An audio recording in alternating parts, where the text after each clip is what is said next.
WWE champion Drew McIntyre versus रेंडी Orton.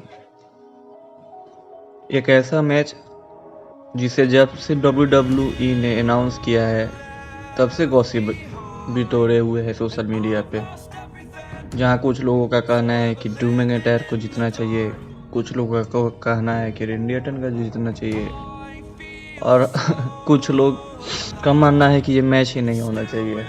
तो आज की वीडियो में हम लोग इसी बात पे बात करेंगे कि करंट बुकिंग के अनुसार किसको ये मैच जीतना चाहिए और किसको कम नुकसान होगा हार से। क्योंकि देखो, ये तो क्लियर है कि अगर कोई भी बंदा यहाँ पे हारता है तो उसको नुकसान होने वाला ही है, बट यहाँ पे हम लोग देखेंगे कि किसको कम नुकसान होगा और किसको ज़्यादा नुकसान होगा। इस बेसिस पे यहाँ पे हम लोग बात करेंगे कि किसको जीतना चाहिए। और ये मेरा अपना थॉट है इस मैच के बारे में, ये प्रेडिक्शन नहीं है कि यही बंदा जीतेगा। तो चलिए वीडियो को स्टार्ट करते हैं। तो my heels, let's play the reel.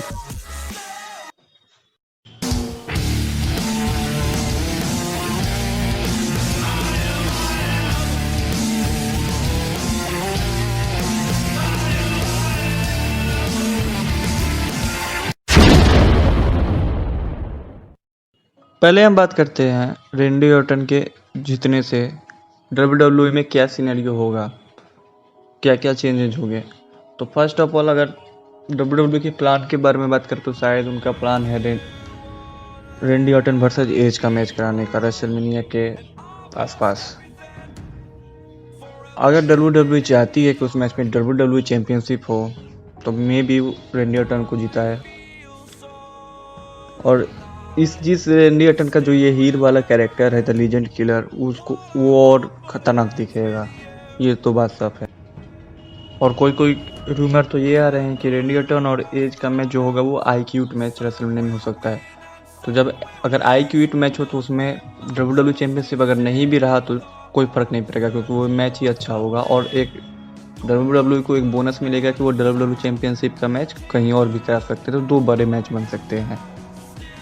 सो हम अगर ये बात करें कि किसको फ़ायदा होगा, इसके बजाय अगर हम लोग ये बात करें कि अगर हार से किसको ज़्यादा नुकसान होने वाला है, तो इससे हम लोग रिजल्ट पे आ जाएंगे कि किसको जीतना चाहिए WWE चैंपियनशिप का ये मैच। क्योंकि जाहिर सी बात है कि जीत से तो दोनों को फ़ायदा होने ही वाला है। तो क्यों ना हम इस पर बात करें कि हार के बाद किसको ज़्यादा नुकसान होने वाला है। पहले मैं बात करता हूँ ड्रू मैकइंटायर के जर्नी की। इनका जर्नी स्टार्ट हुआ रॉयल नंबर 2020 से, जहाँ पे उन्होंने ब्रॉक लेसनर को एलिमिनेट किया और प्लस रॉयल नंबर के विनर भी रहे। फिर बात आती है रेसलमेनिया की, तो वहाँ उन्होंने ब्रॉक लेसनर को हराया, जो कि मेन इवेंट था सेकेंड नाइट का रेसलमेनिया। फिर बात अगला पेपर भी था मनी इन द बैंक, जहाँ उन्होंने सेथ रॉलिंस को हराया। फिर उसके बाद बैकलेस में बॉबी लेस्ली को हराया। और ये बॉबी लेस्ली वो लाना वाले स्टोरी लाइन वाले बॉबी लेस्ली बिल्कुल भी नहीं थे।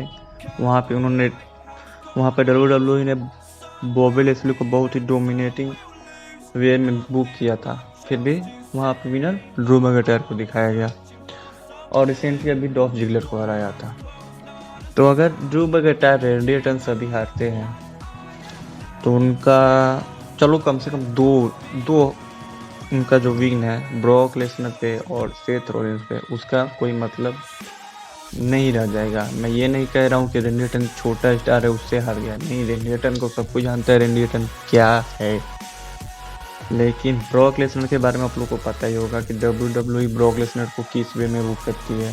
तो ब्रॉक लेसनर को वैसे डोमिनेटिंग तरह से हराना, फिर सेथ रॉलिंस भी WWE का एक टॉप गाय है, लॉकर रूम लीडर है, वो समझ गई है ना बात मैं क्या करना चाहता हूँ, उसको हराना,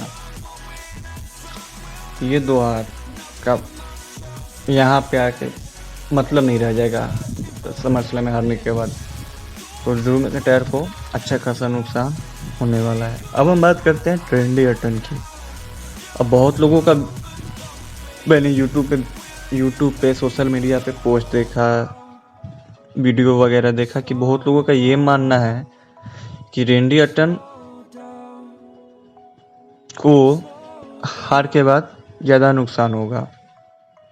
उनका ये जो गिमिक है द लीजेंड किलर का, जो WWE महीनों से बिल्ड की है, वो सब बर्बाद चला जाएगा। अब चलिए हम बात करते हैं रेंडी ऑर्टन के रन के बारे में। रेसलमेनिया में वो एज से हारे, फिर बैकलेस में the greatest wrestling match ever में उन्होंने एज को हराया, और कहीं ना कहीं यहाँ से वो जो लीजेंड किलर वाला जो गिमिक है यहाँ से स्टार्ट हुआ है। फिर अगले रॉ में उन्होंने क्रिश्चियन को हराया और इंजर्ड भी किया, ठीक। फिर रिसेंटली उन्होंने बिग शो को हराया और इंजर्ड भी किया। तो बात करते हैं रेंडी ऑर्टन की। एज बहुत साल बाद WWE में रिटर्न किया, उनको हराया। चलो क्रिश्चियन जो शायद रिटायर ही हो चुका है इंजरी के कारण, या भी नहीं भी हुआ, लेकिन वो बंदा उसको रेसल किए हुए बहुत दिन हो गए, उसको तुमने इंजर्ड किया। बिग शो WWE के स्टोरी लाइन में आता है इसीलिए कि वो किसी को ओवर करे, उसको अपने हराया। तो रेंडी ऑर्टन अगर कि देखी जाए तो वो भी उनका जो गिमिक है एक्चुअली वो लीजेंड किलर का है, वो लीजेंड को हराते हैं। तो अगर वो ड्रू मैकइंटायर से हारते भी हैं तो उनका जो लीजेंड किलर वाला गिमिक है, मुझे नहीं लगता है कि उसको ज़्यादा नुकसान होने वाला है। अब बहुत लोग इसको अपोज करेंगे क्योंकि ज़्यादा लोग का मानना ये है कि रेंडी ऑर्टन को जीतना चाहिए। तो मैं बताना चाहता हूँ, 1 साल पहले आप लोग जाइए, जब कोफी किंगस्टन का WWE चैंपियनशिप प्ले रन चल रहा था, तो उसमें रेंडी ऑर्टन और कोफी किंगस्टन के बीच 2 मैच हुए थे। वहाँ पे भी बहुत लोगों का ये मानना था कि रेंडी ऑर्टन को जीतना चाहिए, लेकिन जीते नहीं। अब ये बताओ कि कोफी किंगस्टन से हारने के बाद रेंडी ऑर्टन को क्या नुकसान हुआ? कुछ हुआ? नहीं हुआ, क्योंकि ये बात जान लो कि रेंडी ऑर्टन है। उसको एक हार बहुत नीचे नहीं ले जा सकती है, या एक जीत बहुत ऊपर नहीं ले जा सकती है। वो अपने करियर के इस पड़ाव पे है कि उसको एक हार या एक जीत उसके करियर को बहुत ज़्यादा इफेक्ट नहीं कर सकती है, जो एक्चुअल रीजन है। मेरी बात समझो मैं क्या कहना चाह रहा हूँ। लेकिन ड्रू मैकइंटायर अगर यहाँ पे हारता है तो ब्रॉक लेसनर और सेथ रॉलिंस के ऊपर जो उसका खास तौर पे जो विन है वो मैटर नहीं करेगा, सब कुछ खत्म हो जाएगा। जब रेंडी ऑर्टन वो बंदा है जो कोफी किंगस्टन से भी हार के बाद उसको करियर को नुकसान नहीं हुआ, वो अभी भी देखो तुम्हारे सामने है आज इतना बड़ा लीजेंड किलर गिमिक के साथ, तो वो बैक कर लेगा उस चीज़ को। लेकिन शायद ड्रू मैकइंटायर के लिए नुकसान हो सकता है, और जो कि र्यूमर आ रहे थे कि ड्रू मैकइंटायर को रूमर जैसे ही एक अच्छा खासा एक कंपनी फेस के तौर पे देख रही है, एक अच्छा खासा कोफी किंगस्टन जैसा नहीं करना चाहती है, तो ये मैच बहुत कुछ डिसाइड करने वाला है। अगर यहाँ पे ड्रू मैकइंटायर जीते